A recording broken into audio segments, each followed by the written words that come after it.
Today, we are going to be showing you an exhibit that is on the walls of Hamilton right now. It is the work of our dear friend, Rich Kegler, and we've been friends for a long time now. I think we might have met in Seattle. Both of us giving a talk at the now defunct School of Visual Concepts or something like that. But anyway, over the years, we've done a lot together. A lot of that has to do with Rich's great work with P22 and both in terms of the digital type, but the other projects that they have done in terms of publishing and other things. So we will post the connection to P22 so you can look at the fine things that they make and that they sell.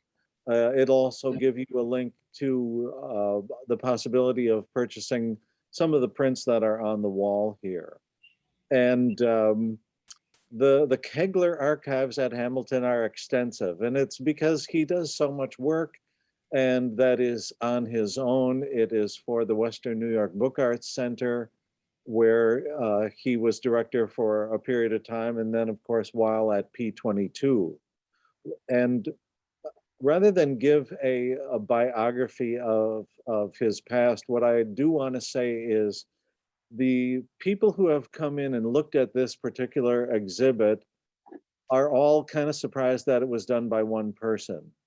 And I think it's because his approach is so varied, and it's a lot of really interesting things, so that it's a really nice varied show, and it's certainly well received by everybody. We've shown his work before. Partly that was through New Impressions, where he had submitted work for a few of those, and kind of taken director's choice in one of those. So we're pretty fond of what Rich has done. So Rich, I'm going to hand it over to you, and we'll go from there. All right. I guess what we're going to do is a little bit casual. We can just have the gallery camera on the for the main image, so you can look at each print, and I'll just kind of we'll simultaneously walk down the gallery and talk a little bit about each one. I guess, you know, the process involved, maybe some of the inspiration, or, you know, substrates. But if you have questions while we're looking at these, put them in the chat, and then Stephanie can interrupt me at any point, and I'd be happy to answer any question on any of these. Like I said, we'll just kind of go down the line. I think, you know, for almost all of these, none of these are really what you would call client work. It's all pretty much self-initiated projects where I just thought something might be fun to work on, or, you know, why do any of us print? There's sort of some mad drive to make things.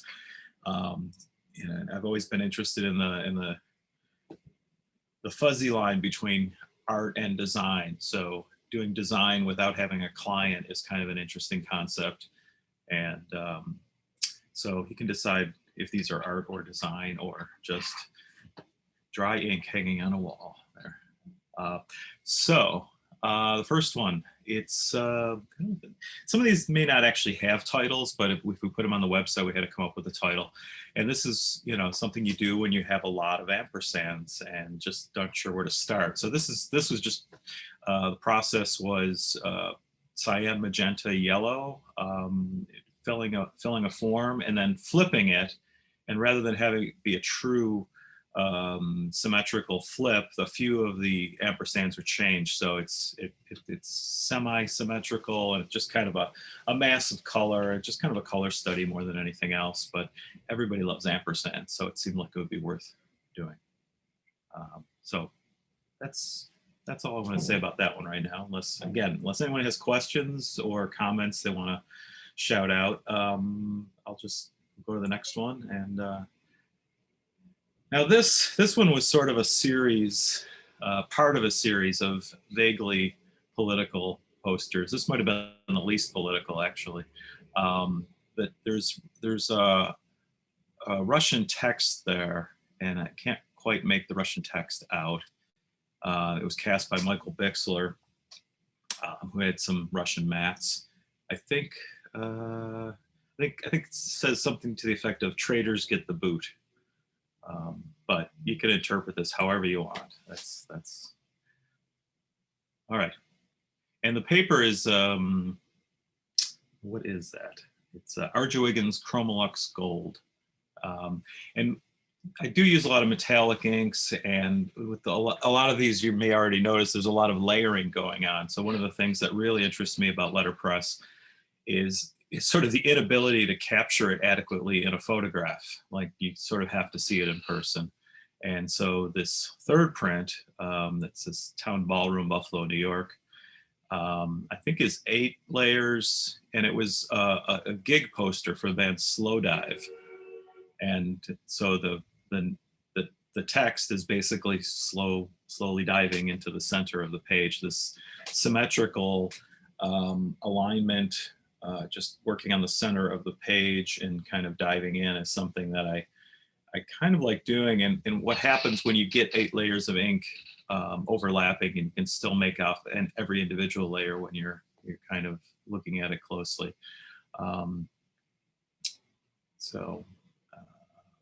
Rich, can I ask, what is the breakdown of transparent to pigment on something like this? As if I actually recorded my methodology. Well, in a rough manner. I think the larger letters were the first to be printed and the most transparent.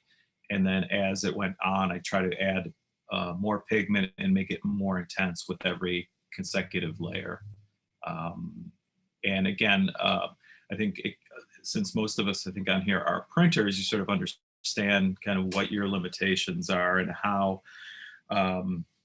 when you're layering, again, things about drying time and how colors are going to react with each other. But ultimately, I know there are some people who will do, David Welski comes to mind, who will do Photoshop maquettes and previews.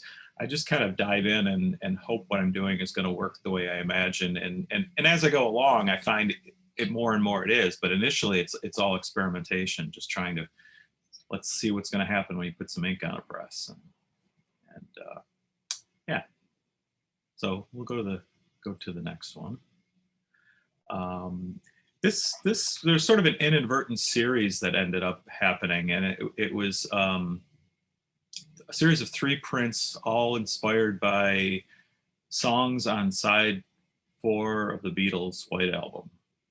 It sounds pretty specific, but this sort of lockup, kind of a classic justified assorted wood type lockup with a split fountain thrown in for good measure. Again, it's just seemed pertinent and one of my favorite albums. So this lyric just seemed like a good for a semi-political poster. But we'll see the other 2 in the series and talk a little bit more about that. This is probably the most standard of the 3 prints. Okay. Next. Again, feel free to ask questions as we're going along. Rich, are you using oil or rubber-based inks generally? Generally oil, but I don't really have a strong feeling of distinction, because I do mix them together, and if the color I'm looking for happens to be closer to already mixed in rubber, then maybe I'll go with that, or just for tinting sometimes, and use a lot of transparent base, especially on this blue print, which I called 50 Shades of Blue. I don't remember how many layers this is. I think it's 9 layers, and it's all just the letter R, or fragments of the letter R. I think Stephanie and I were talking about these partial letters that are found in these wood type collections, especially larger blocks, where maybe they were printed for billboards. And so the entire letter was kind of segmented. And so half of the letter would be hanging on one sheet, and then the rest of it would be on another sheet. And so you end up with these, and this was just going with pure form, where you can kind of make out the typographic forms, but ultimately just kind of working with layering. And this was a lot of transparency, really very little pigment in the, again, at some point maybe 8 layers might be overlapping, but it's still, there's no true really dark blue in there.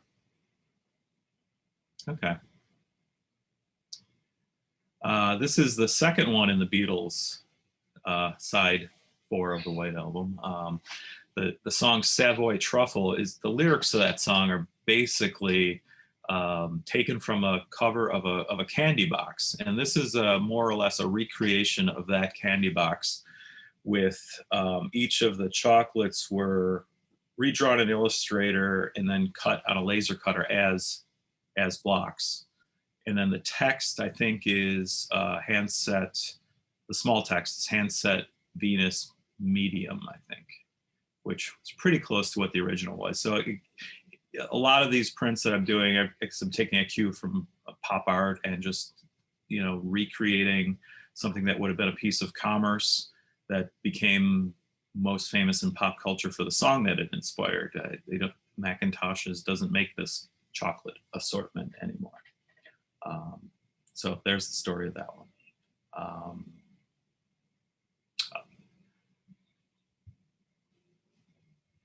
Okay, I glanced over and saw Carrie's question about how many in this edition. Was that the one you were asking about, Carrie? About the blue one with 9 layers. Yeah, so the blue one I think was about 30, 35. Started out as more, but sort of shrunk as editions do. Every layer you add. So yeah, sorry I didn't see that, but Thanks. Okay. All right. P22 obviously is the name of the digital font company that was started about 27 years ago, and has, as time goes on, creeping more and more back into the analog. And so this, I think, was the 3rd print in a series that I did at the Western New York Book Arts Center. In setting up that print shop, of course, you got to make sure the presses work, so throw a lot of ink on it. This was printed on a large Morgan show card press. This was much too big for any of the Vandercooks. Almost all of these were printed on a Vandercook. The exact model probably isn't that important, but just if there was any questions about what presses, this is sort of a outlier in that it was printed on the show card press just because it was too big to print on a Vandercook that I had access to. All right, so I'm going to start with the bottom one here as it's kind of a disclaimer, because I actually had nothing to do with that print. This print was done by my partner, Amelia Hugel-Fontanelle, who printed this at the Carey Collection, where she's the associate curator. And we did digitize this type for the Hamilton Wood Type digital collection. When I sent over a pile of these prints to the museum for the show, I didn't really give any instructions at all, but I included a few extra things and didn't really include notes for full attribution. So that explains the guest appearance there. But it's a really nice print that's on blue Hahnemuhle paper. And again, like I was saying before, it's really hard to capture any letterpress print in a photograph or on video, just to appreciate the colors, and I think that is metallic silver on as well. So the one above it, which has a similar color palette, is one that I did, and it's again very difficult to capture on video and photograph. There's a bent rule printed in gold swirling around the center as a Fibonacci golden rectangle. So it's kind of a math print. I guess it's a companion to a print I did called American Pie, which is as obvious as it sounds. It's an American flag with the numbers of pi spelled out. So this is less of a dumb pun as just a visual using found blocks and appreciating the wood grain on the bottom side of some cuts that were in the studio that happened to all be squares and fit nicely into this lockup. right. And I mentioned the pop art aesthetic that I kind of like to latch on to. This was from a collection. There were a lot of these prints. A lot of these larger blocks that I have are from a collection of advertising cuts that were from a press called Pollock Printing in Buffalo. They went out of business years ago, but for the first half of the 20th century, they did a lot of printing for variety stores like Woolworths, Grants, and Neisner's, and a whole bunch of stores that had displays. And they didn't have large plotters with digital poster capability, so they printed very large things and signage and pricing. So there's a lot of what I call price dots, and this is just a simple study in CMY using those price dots and letting just the form and color speak for itself. So there. Here's a kind of a change of pace to everything we've seen so far. This is actually a poetry broadside. It was done while I was at Wells College for a visiting writer, part of the visiting writer series at Wells, this guy named Matt Hart. And I was told he was sort of a punk rock Dadaist poet. And so I wanted to kind of adapt that thought. And the poem is called From Radiant Action. So I took the words radiant action and did a gradient that was using green that was both lighter and darker, with the mid-tone approximating the actual paper. So the paper is a Saint Amand handmade green paper, and that worked pretty well. And so then I flipped the paper and printed it again. So it just kind of becomes an abstraction and explosion of typographic form. And the text as well is set at something of wedged angles. So there is sort of this three-dimensional effect. And set with taking advantage in a way of some of the poor distribution at the cases of Optima at Wells. So it was sort of a method to sort the types out. If anybody knows Optima, it's often available in a large body and a small body, both on the same point size. So you get a small 18, large 18, and then there's italics, and these are all mixed together. So that was the starting point of this. Again, you have to see it in person. Yeah, and the link that was put in, I think you get some better images of it at the Wells site. Okay, go to the next one. And again, more split fountain work. This was just a pair of blocks. There's two different blocks from the Pollock collection from Buffalo, and really, again, love how you can draw the wood grain out. It's not a particularly smooth paper, but I really was able to draw the wood grain out and just do this black to white gradient.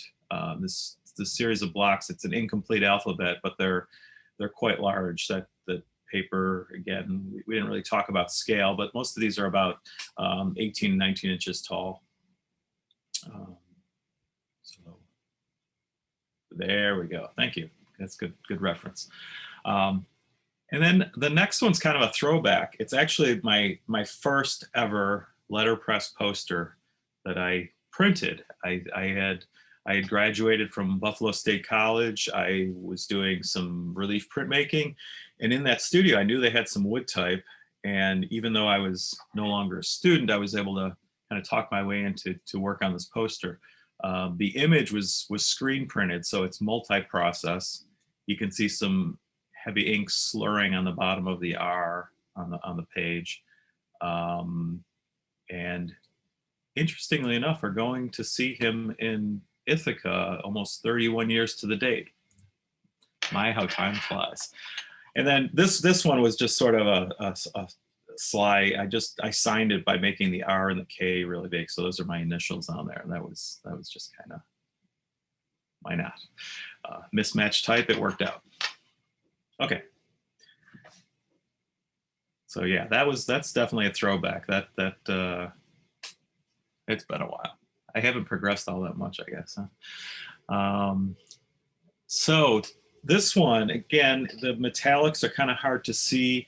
The substrate is chipboard, drenched with ink. So I a while ago figured out certain models of Vandercook's you can clean with solvent and just feeding paper through, and the paper comes out intact. Depends on the model. Don't try it with well, try it, but so these were actually the trim off of the wrappers we made for the Savage Impression Deluxe books, being the chipboard. The font, Trenton, was something I wanted to do a Specimen with. And then there's the Trenton, New Jersey, has a bridge with the slogan, Trenton makes, the world takes. And they were also famous, I guess one of the things that Trenton made was the cables that a lot of suspension bridges are made from. So the Golden Gate Bridge, those cables were actually made in a factory in Trenton. So the center little decorative element was with some bent rule, sort of wanting it to look like it's going through these rollers and getting wrapped up, and it's just sort of flopping in the rule is just kind of flopping in the breeze, but I wanted it to look like wire was being wound. So that was kind of a fun thing. And then some Scott Moore ornaments in there. I think those are Scott's. And lots of exclamation points. Always use lots of exclamation points. Okay. Next. So this, again, I mentioned interest in pop art, but also throughout art history, I like the idea of referencing things either very, very directly or subtly. This, I think, is pretty direct. There's the Charles Demuth painting, I Dreamed I Saw the Figure 5 in Gold.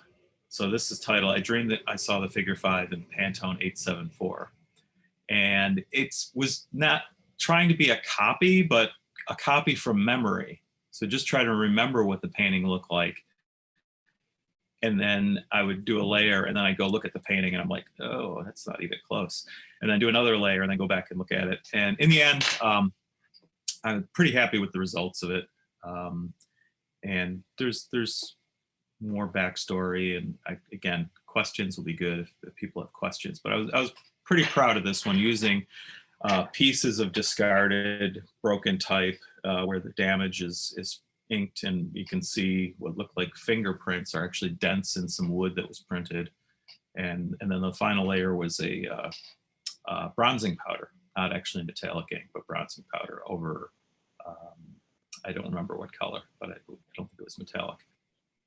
Rich, I absolutely love this one. Oh. Do you ever think about doing this kind of inspired by in your other pieces? I mean, I like it as it is on its own, as well as the inspiration, but can you talk about that a little more? Do you ever think about doing others in a sort of a series like this? Yeah. Yes, actually one came out since the show. I actually printed it over 2 years ago, but we just released it, and it's almost sold out. It's called We're So Sorry, Joseph Albers. So I can't resist dumb untitles when it's possible. But it's kind of a recreation of Albers' homage to the square, but only in grays and silver on a black Chromolux stock. So I consider that also part of the series. And then there's a Jasper Johns that I started with just numbers, figures that, again, I started it about 3 years ago and just never quite.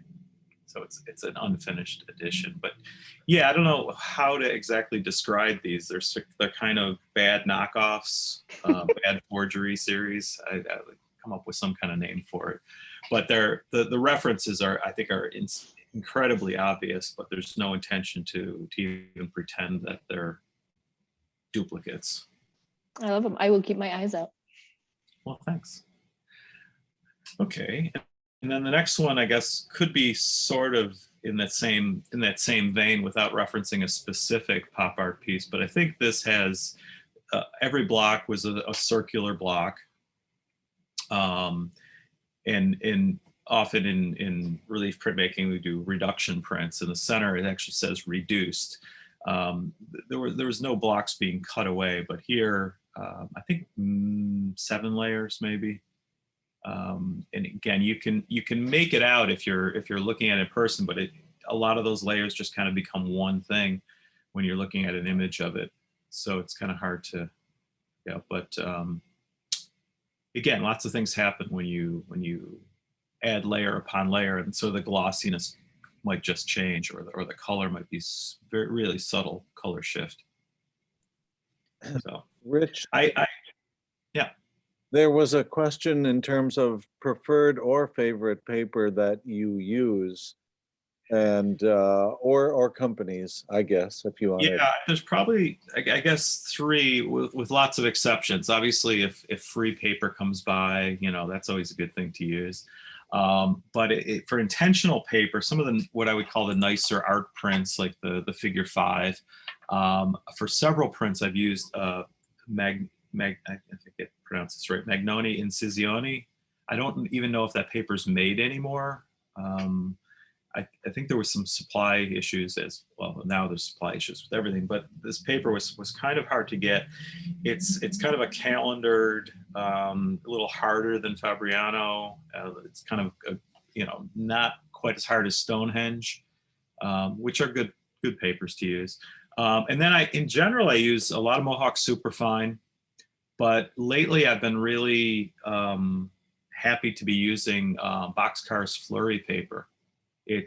I kind of describe it as somewhere between, it's not as mushy and flaky as, what's that?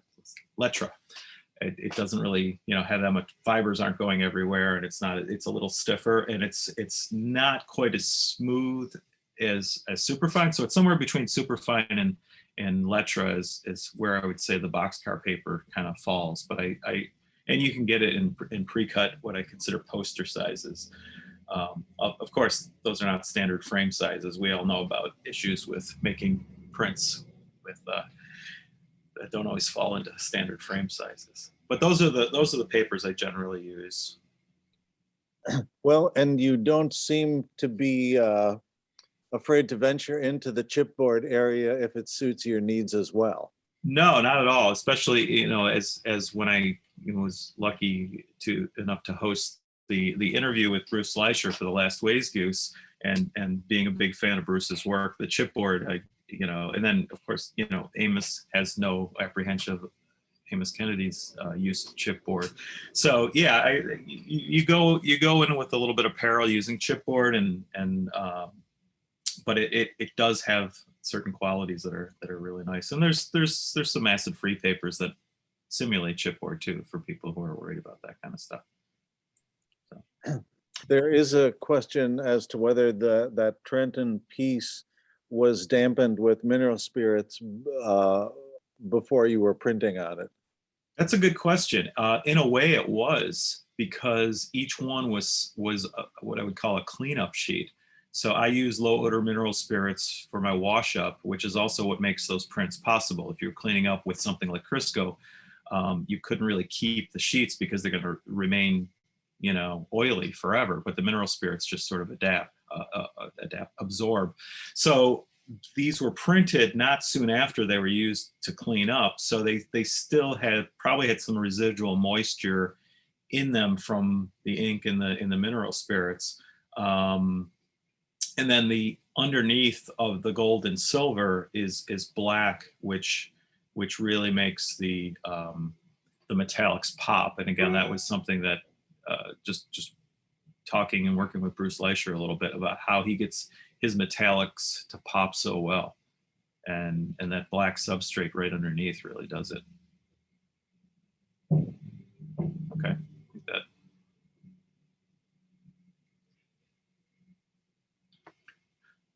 that. So this was done at the Book Art Center in Buffalo many years ago.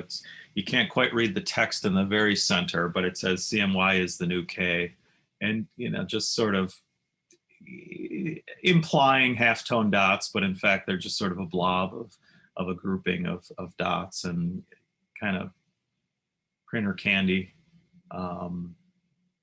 Just a fun print. a print for printers, which a lot of these I think probably fall in that category. This one, again, looking for a name, we ended up calling it Amperstack, which makes it kind of sound like a sandwich at McDonald's or something. Get the Amperstack.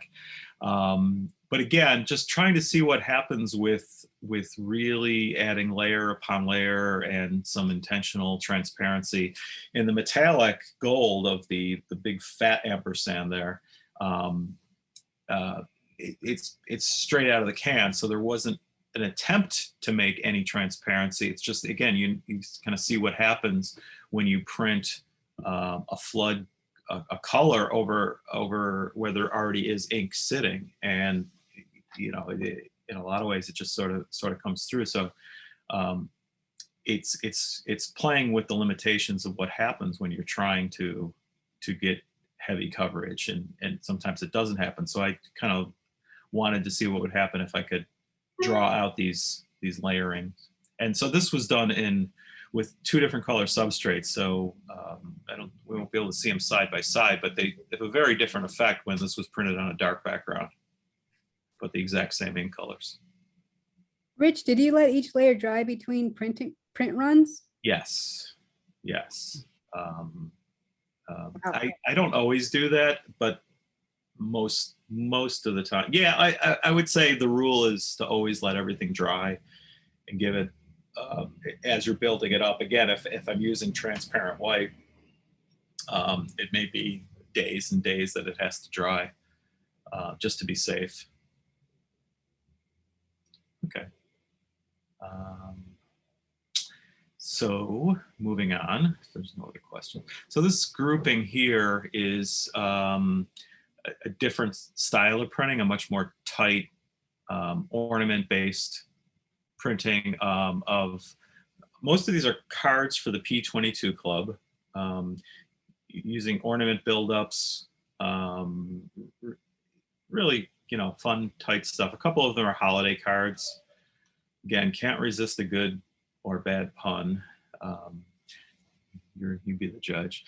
But I've been printing holiday cards since I was a student in the 80s, and try to be consistent with always making them, and that kind of carried over to the business. So P22 would do a card, and then the club was just another excuse to make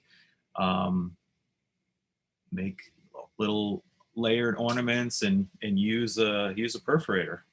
So varying degrees of official lookingness, but again, much different than the posters. Okay, that's what. Okay, so this is print number 3 in the Beatles White Album Side 4 series, Revolution number 9, which my self-imposed limitations were to only print in white ink on several layers. So the ink, it's white, but it's basically white ink where the press wasn't maybe cleaned up fully from the prior run of black. So it became kind of an off-white, which is what I wanted. And then snippets of the song lyrics or audio that you could sort of hear as you're listening to it. It's almost universally hated by most people who like the Beatles, which is really unfortunate because it's just kind of a fascinating thing to listen to. But I wanted to try to do a visual reply to that audio track, and with a big number 9 and several layers of other things. And each one, the numbering of this is using crash numbering with silver, the way the original album was numbered. And so it was going to be numbered anyway. I figured I might as well do it that way. So that's that print. And here's another poetry broadside from Wells College Visiting Writer Series. This was J.R. Tappan and Jen Tappan came. She's a St. Louis poet, and I printed a chapbook. She won the Wells College Press chapbook series contest, and this is where, when I was at Wells, every year I would visit the Bixlers and Skinny Atlas and use their Heidelberg cylinder press and do the best printing I've ever done on using a really nice press with I think it's usually Dante type. And we did this book for Jen, and when she came to do a reading, she said she wanted to read a poem that she left off the book. And then she mentioned the poem was about ghost signs, so the signs you see remnants of on old brick buildings. And when she read it, this is really good. I don't usually respond to poetry like that. And I asked her, I said, when you wrote the poem, did you have rough drafts of the poem? So visually right away, I was thinking if she had early drafts and they were different from the poem, then it would be really interesting to print layer upon layer, kind of a palimpsest of earlier versions of the poem. And she did. So she sent them to me, and that's exactly what I did with this. So there's early drafts of the poem are printed in the background with the final version printed in black up front. And so it took a little while to finally do this, but I was really happy with it in the end as a concept to kind of evoke the poem and again, just kind of execute a half-baked idea and make it fully baked. And that's also on Saint Armand paper, which I mentioned before. It's a paper mill in Montreal. If you're not familiar with it, they are still making handmade papers and also machine-made papers. I think it's a kind of a Fournier machine that they make a line called Canal paper, and it's really good paper. And while they're still making it, I would encourage you, if you're looking for handmade papers occasionally, to check out what they do. Okay.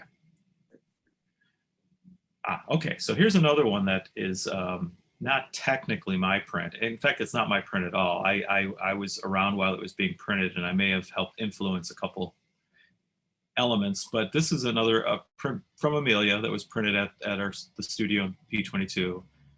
I call it the girl with the Cooper black hair. And it's, again, these blocks from the Pollock printing collection. There was a woman's, I guess what would have been the block for her skin tone, but there's none of the other blocks seem to exist.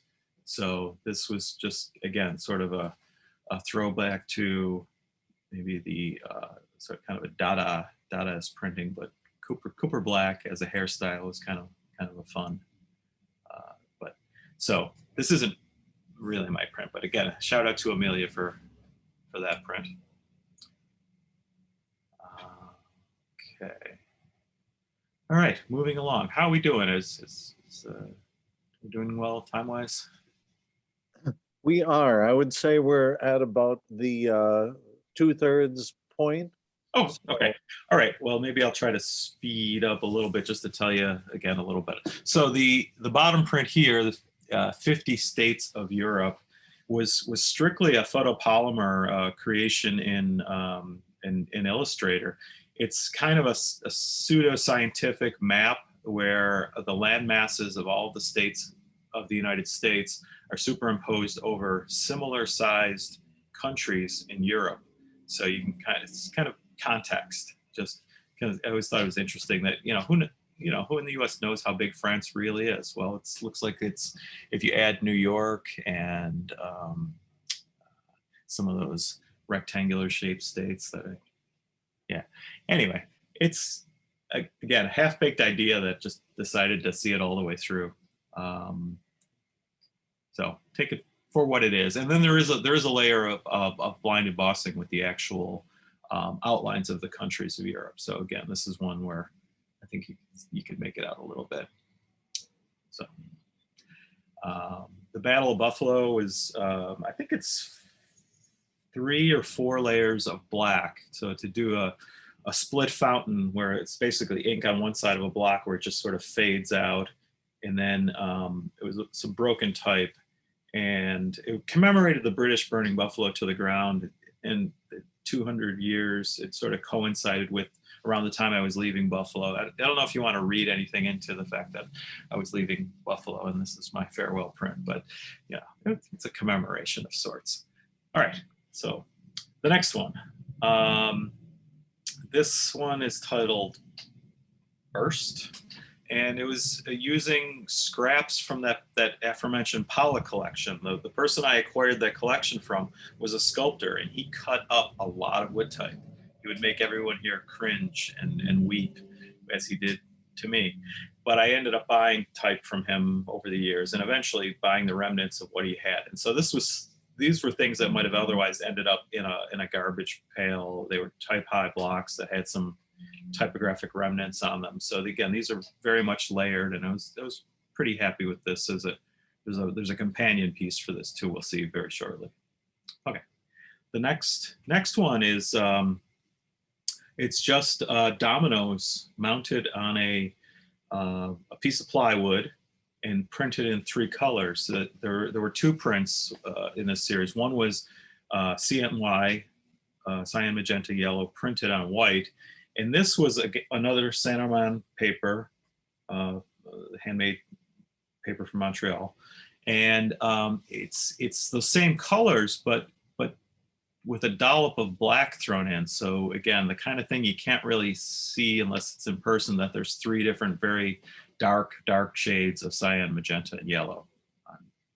And of course, the dominoes all kind of line up pretty close. Just kind of random chance operations to see what would happen, and I kind of like the result. All right.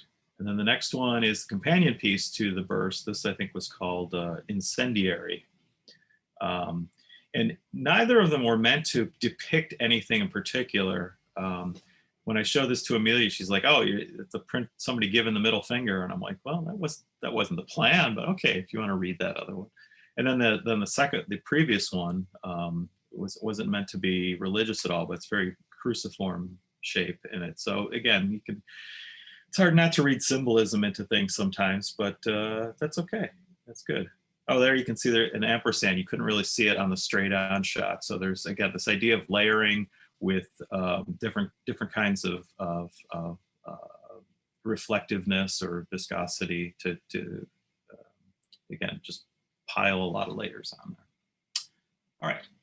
And this is the companion to the earlier Amperstack with a brown paper stock. I think it's French paper instead of the white. And the colors look so much different. Like the large white ampersand here looks white, whereas on the white sheet, it looks kind of very, very tan.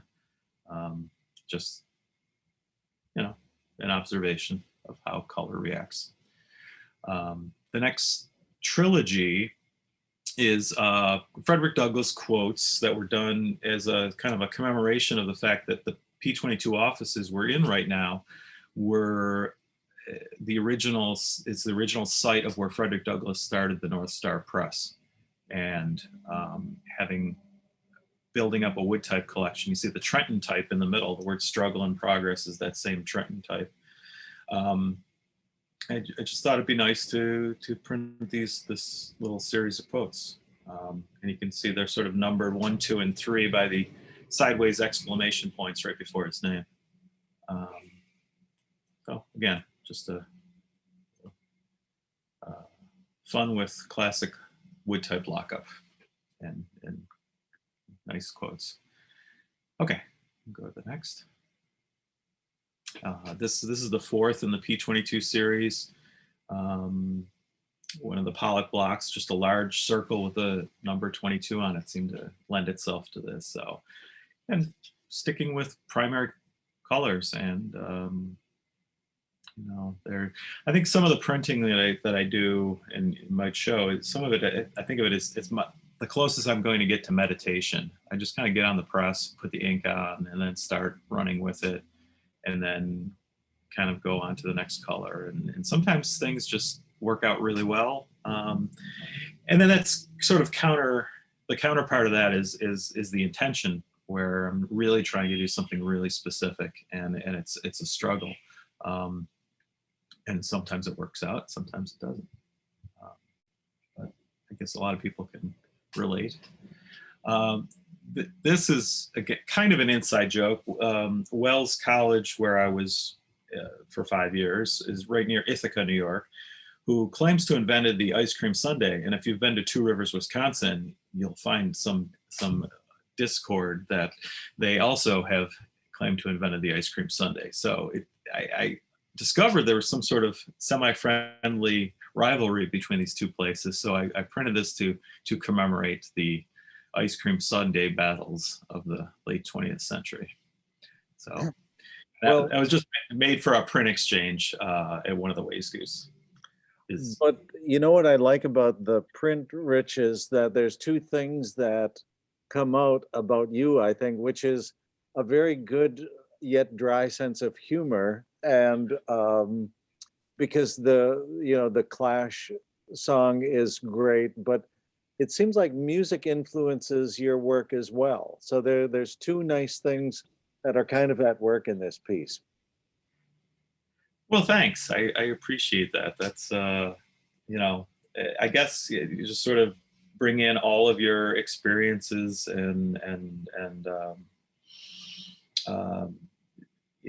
without having a specific client, you can just kind of go to town and have fun with it.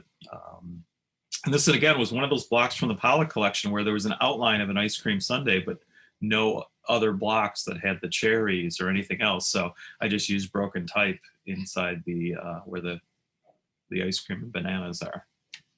So there you go. Well, thanks. Cast of Thousands. So this was a record release party for a friend of mine named Terry Cuddy, who's a city councilman in Auburn, New York, and just a stand-up guy. And I asked him if I could do a poster for him, and this gave me an opportunity to use up of a couple cases of just punctuation I have. So part of the sad story of the sculptor who used to cut up wood type, he sold off and cut up a lot of it, but for some reason he hoarded the punctuation. So if you're looking for punctuation for any particular type of wood type and you can identify it, some of the Tuscan stuff's a little easier to identify. There's a good chance I have it, and I'd be happy to help make a match. And I've got about 5 cases of just punctuation. So this is one way to use when you have 5 cases of just wood type punctuation. This is probably a good way to use it up. Okay. And this is one of the second of a series of 3 so far, what I call Anonymous Midwest Landscape, where it's just the backs of wood type where the wood grain is drawn out and printed. I used a lot of circles in this one. Again, just approximate the site you see when you're flying over the Midwest and see farmlands and irrigation circles, and again, just kind of an abstraction, but very methodical lockup, but very spontaneous composition. So, okay, go to the next one. So this, let's consider these a trilogy. They're a trilogy in that at Wells, there was a giant pile of trim off of Zircol paper. I think it was used for poetry broadsides that were cut to a specific size. And a lot of times the size of the paper dictates what the composition is going to be. So in this case, tall and skinny is what they were. Again, for very different things. The John Ruskin quote, John Ruskin being the English philosopher who really influenced the arts and crafts movement. I really, really love that quote. And then the other things just kind of for events or, having acquired social media wood blocks from Petrescu Press in Romania. They've done some Twitter and Facebook and Instagram wood blocks, so I had to have those. So we used those for a little advertising piece. Okay, let's move on. I don't want to run out of time. So this one is technically sideways, but I think I like it better sideways now that I'm seeing it. But this was the first block that was the first print that it was printed with the P22 blocks. It was made for one of the Kickstarter rewards. And the very first print I did, I still right away wanted to see what the bottom side looked like. So some of them are the blocks printed upside down. Again, just layering and seeing where these things were going to go, and kind of a fun piece. And then the other one, the farmer's market, very kind of traditional. There's a local farmer's market in Aurora, and I said, can I make a poster for you? And so it's just that simple, just using wood type the way it was meant to be used. And one that's maybe not exactly the way it's used. So this was inspired by, I think there was a Beto O'Rourke, Ted Cruz debate where Beto O'Rourke quoted this song from The Clash, Working for the Clampdown, which I'm sure Ted Cruz knew exactly what he was talking about, or no clue. Most people probably didn't, but that made me think of the song, and the song was in my head, so I just decided to set a whole bunch of the lyrics from that song, which seemed to be right for the times, and using lots of mixed wood type. I think almost all of it is wood type. There's a little bit of metal type in there, but most of it's small wood type as well. Okay, and the next one, this again, just I had these ampersands printed, and I didn't know what I was going to do with them. I had red ink on the press, and it's silver Chromolux paper, and then I had this bent up mounted halftone block, and I wasn't sure if I could fix it, so I was able to repair it using a book press and a couple stages of dampening the wood, and then layering some mat board into the book press. I was able to flatten it out, and so when I pulled the print to proof the lady, her eye almost perfectly aligned up with the eye of the ampersand. So I realized what I was going to do with this edition, where I had this pile of red ampersands, and then there's some other technical illustrations in the background. It's actually a hand-carved end-grain wood illustration, which is really hard to see, and the fact that it's hand-carved end-grain wood, not scribed, but those thin lines were hand-carved. I don't know the full origin of the block, but it was kind of fascinating to work with. Okay, so I think that's pretty much the run down the wall of the exhibit. There are these two other pieces in here, which I didn't really think about at the time, but they're really very, very different pieces. They're both series. On the right is the Specimen of Wood Type, which is a book that was put together. It took over 4 years for this to happen. And my goal was to print the original source wood type of all of the fonts that we digitized for the Hamilton Wood Type collection, and then bind it.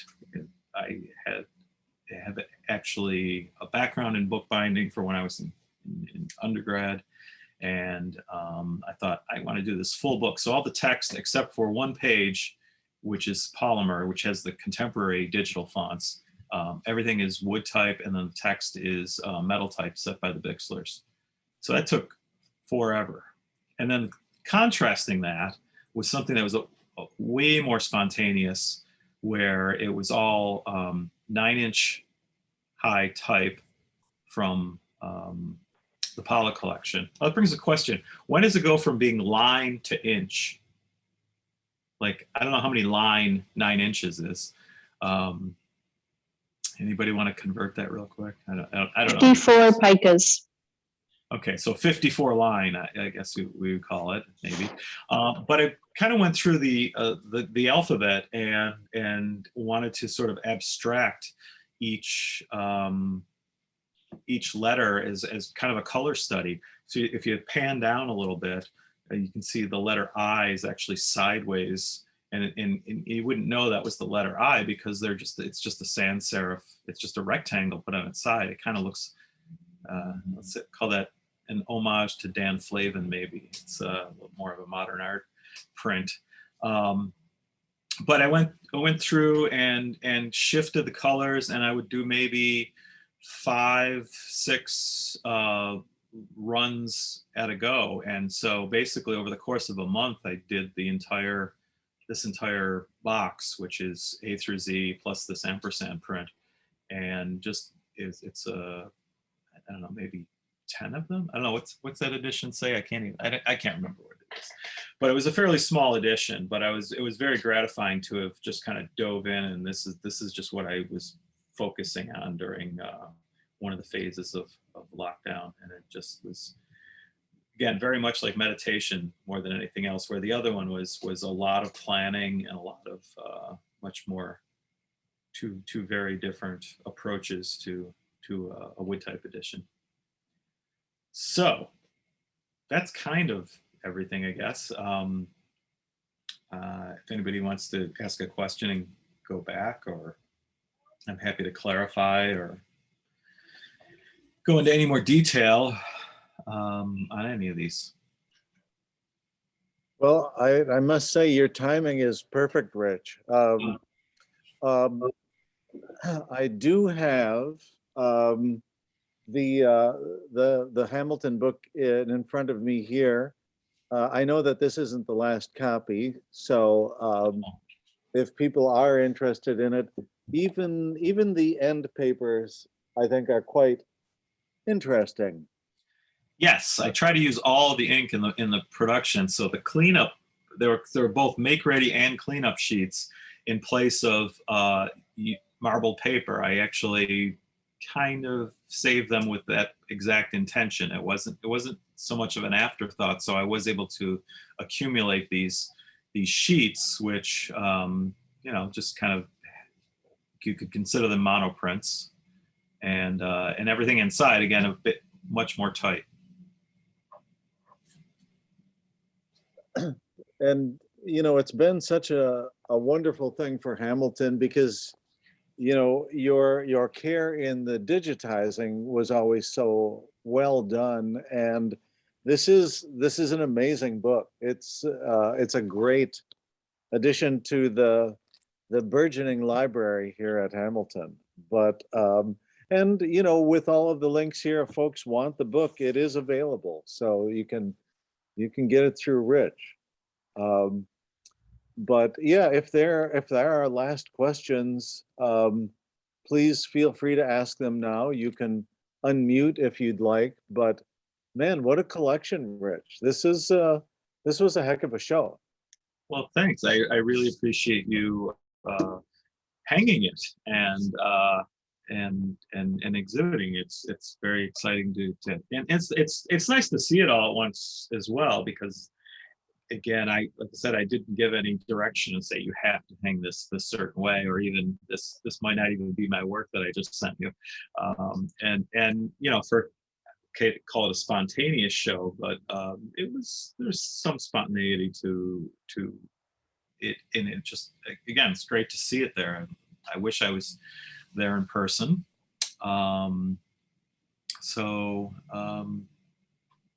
Yeah, thank you. You're getting a bit of a shout out about the Jim Rimmer documentary, Making Faces. And so the question is, any other projects of that nature? Because you got all the time, Well, I'm kind of trying to get back into a project that I wanted to start and never quite got off the ground. And I mentioned the Bixlers a couple times. Michael and Winifred Bixler, who are in Skinny Atlas, New York, are still casting metal type after 50 years. And so I've talked to them about capturing the process of the monotype composition caster and the supercaster. And we, again, moving along slowly. I think that with the Jim Rimmer film, the footage was shot without the intention of thinking about an end product. And in the end product, I think I'm very happy with how it came out. In this case, it's almost projecting what would the end product be, which I think is a mistake. I think we just need to get the video captured of what it is that they do and what they know. I mean, their knowledge is very vast. Aside from typecasting, they had printed, and actually they have bound books for the limited editions club. And I mentioned the Heidelberg presses they have. So the shop is truly amazing, and every time I've gone there, I've learned a lot, and I keep thinking, I wish I had my camera running right now. So it's more of making an effort to just kind of get the camera out, and that's I would say is in the planning stages. It just hasn't been completed. So I hope to have some footage collecting on a regular basis starting now. Well, and once again, you have people nearing the back end of their career, and it's a lot of knowledge that would be lost, whenever they not doing it anymore. So, you want to collect that stuff while you can, and while you can collect it efficiently, seeing them on the caster and things like that.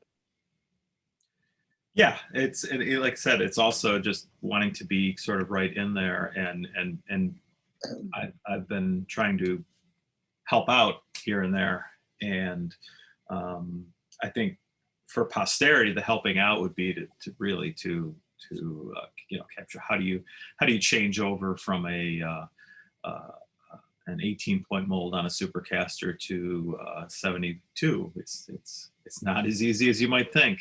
It turns out. So yeah, that's a project that is in the works. But printing is kind of a true joy, and so it's really nice to like I said, see all this stuff, and hopefully I can send you some more soon. Mm-hmm. Yeah, well, that's great. Thank you so much. Thank you. And thank everybody for showing up. Yeah, yeah. Well, we will let Steph do a little bit of housekeeping at the end, announcements, and there might be some pertinent Ways Goose information. So feel free, Steph. Thanks. There's always some pertinent information. Rich, I do want to say I absolutely love your work, and hearing more about it was wonderful. So thank you for that. Thank you. So I just have a couple little announcements, and the big thing is of course Ways Goose is coming, don't you know? And so November 5th and 6th, we have our conference. We also have pre-conference workshops. We have an amazing packet. So if you register at the top level, it's $130, but you get a patch, you get a bumper sticker for Ways Goose, you get an awesome print from Micah and the wonderful people that have the Globe collection out there in Baltimore, and some goodies from all of our sponsors. So that's a fun thing as well. We do have pre-conference workshops. I think many of them still have spaces. In fact, we even had to open up the Lego one with Bob Kellerman because so many people wanted to print with Legos and get more information. So you can go there and see more and then sign up. And those are the week before Ways Goose.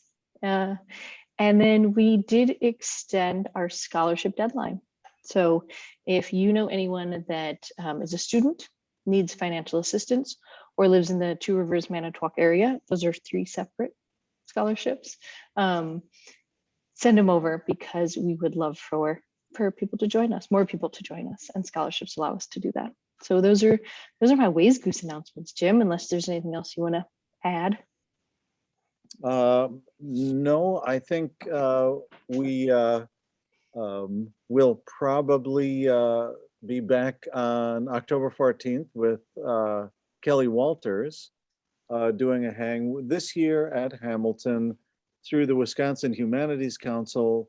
4 artists have come in to explore our collection, and so we're putting together hangs with those individuals, and Kelly, who I believe is at Cooper Hewitt, will be the first of the 4. So following that, not necessarily in order, would be Ben Blount, H.R. Bichler, and Rick Griffith. So when we can nail those folks down, we'll give you the dates and let you know when we'll be talking to them. That is a good point. So if you have looked at the calendar, you might say, oh no, there are no more Hamilton hangs. There will be, but they will not be weekly. So we will get those dates and we will email you all directly. If you don't already get the emails from us, I'll put the link over in the chat, and you can really easily find information about the hangs. And there are 83 that you can watch already. Rich will make 84. So you can always go back to our back catalogs and keep yourself busy with the library. All right, well, once again, Mr. Kegler, fine job today, and thank you so much. This was really a great show. Mhm. So, Thank you. yeah. And thanks to all of you for showing up today. And we'll let you know when we're back on the air, but certainly the 15th of October, we'll be back. Sounds good. Hope you all have a good weekend. Thanks. All right, so Thanks. long. All right.